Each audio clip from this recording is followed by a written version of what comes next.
Deus é bom o tempo todo. O diabo é mau o tempo todo. Nós fazemos um bem enorme a nós mesmos se nos lembrarmos da diferença entre os dois. Cura, salvação, integridade, provisão e alegria já nos foram dadas. Elas não podem ser canceladas ou devolvidas. São fatos da vida do reino. Essas coisas foram pagas por Jesus na cruz. Outros cristãos caem no engano de quando a Bíblia fala sobre sofrimentos, isso significa todas as aflições citadas. Absolutamente. O sofrimento mencionado na Bíblia significa viver entre duas realidades conflitantes e confiar e louvar a Deus em meio a tudo isso. Qualquer um pode declarar a grandeza de Deus depois de ganhar na loteria. Mas quando você vive em meio a um conflito, de ter uma promessa que ainda não se cumpriu, ou ter um problema que parece nunca se resolver, você se eleva acima da circunstância e declara que Ele é bom em todo o tempo, aconteça o que acontecer, reforçando a nossa batalha espiritual. Porque a doença e o vício e todas as outras ferramentas do diabo continuam a atormentar a raça humana. Minha convicção é de que se conhecêssemos mais sobre batalha espiritual, poderíamos frustrar muito do que vemos. O que é necessário para curar o incurável e fazer o impossível é batalha espiritual em um nível que nunca experimentamos. Existem duas situações no Novo Testamento que apoiam essa visão. Em uma delas, Jesus impôs as mãos sobre um cego e perguntou a ele se ele via alguma coisa. O homem disse: "Vejo homens andando, como árvores." Marcos 8, versículo 24.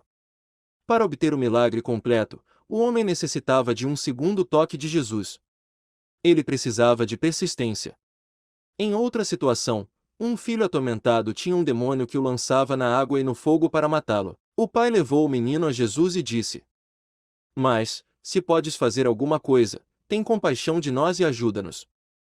Marcos 9, versículo 22. Jesus respondeu: "Se podes. Tudo é possível àquele que crê." Marcos 9, versículo 23. Em outras palavras, Jesus não tem limites e Ele é absolutamente bom em todo o tempo.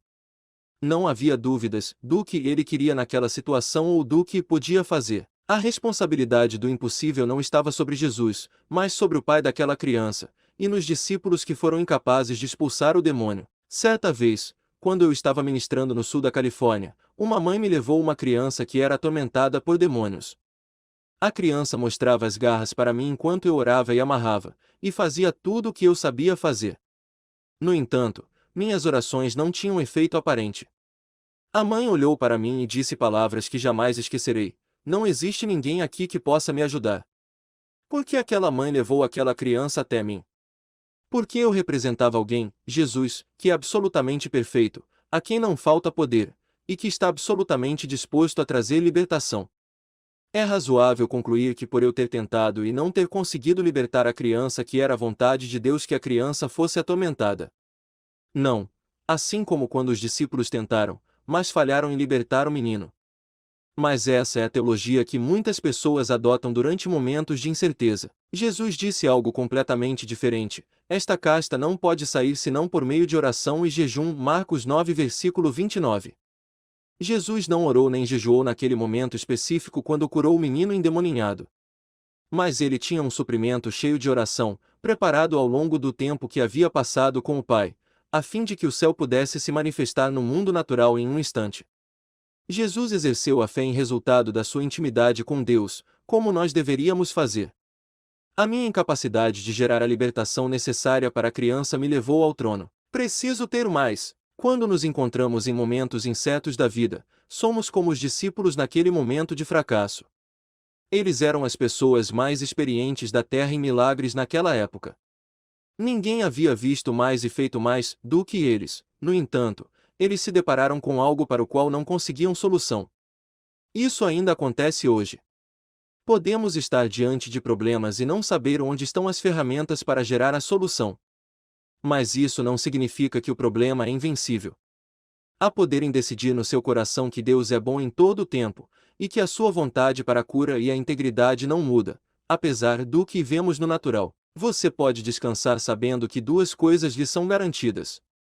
Primeiro, em todas as situações nas quais você sofre perda pelo devorador, todas as coisas cooperarão para o bem. Deus projetou o mal na sua vida? Não. Ele o designou para você? Não. Mas ele é tão grande que pode vencer de qualquer jeito. Deus pode usar o seu pecado passado ou os ataques do diabo para realizar o que ele deseja. Segundo, o nosso Deus é um Deus de vingança. O diabo nunca tem a palavra final em nada. Essa besta será silenciada e haverá vingança absoluta e completa para cada momento de enfermidade, aflição, dificuldade, tormento e tentação que você já experimentou. Temos uma promessa em Romanos 8 versículo 18 que diz: porque para mim tenho por certo que os sofrimentos do tempo presente não podem ser comparados com a glória a ser revelada em nós. A dificuldade que você está passando nas suas finanças, naquele ataque sobre o seu corpo, naquele ataque sobre a sua família ou sobre as suas emoções, não é digno de comparação com a glória que será revelada em você. Como Bob Mumford disse há muito tempo, eu li o último capítulo, e nós vencemos a mente ofendida. A segunda coisa que acontece quando alguns cristãos enfrentam a incerteza é que eles ficam intelectualmente ofendidos com Deus. Marcos 6 versículo 1, 6 ilustra isso. Tendo Jesus partido dali, foi para a sua terra, e os seus discípulos o acompanharam. Chegando o sábado, passou a ensinar na sinagoga, e muitos, ouvindo, se maravilhavam, dizendo: de onde vem a estas coisas? Que sabedoria é esta que lhe foi dada? E como se fazem tais maravilhas por suas mãos? Não é este o carpinteiro, filho de Maria, irmão de Tiago, José, Judas e Simão? E não vivem aqui entre nós suas irmãs? E escandalizavam-se nele. Jesus, porém, lhes disse: não há profeta sem honra, senão na sua terra, entre os seus parentes e na sua casa. Não pôde fazer ali nenhum milagre, senão curar uns poucos enfermos, impondo-lhes as mãos. Admirou-se da incredulidade deles. Contudo, percorria as aldeias circunvizinhas, a ensinar. Essa passagem mostra como uma mente não regenerada é uma arma terrível que pode ser usada contra nós, fazendo com que rejeitemos exatamente a resposta de que precisamos. Os habitantes de Nazaré em princípio ficaram perplexos com o ensinamento de Jesus. Ele os perturbou e chamou a atenção deles. Quando Jesus começou a ensinar na sinagoga, eles disseram uns aos outros: uau! Onde ele aprendeu essas coisas? Isto é incrível! Eles ficaram impressionados, e isso criou um ambiente onde Jesus pôde fazer milagres para ilustrar o poder do que ele estava ensinando. Mas quando eles avaliaram o que estava acontecendo e disseram: espere um pouco. Conhecemos esse sujeito. Ele cresceu aqui. Conhecemos o pai dele, sua mãe, suas irmãs. Como ele está fazendo todos esses milagres? A mente dele se ofendeu com Jesus.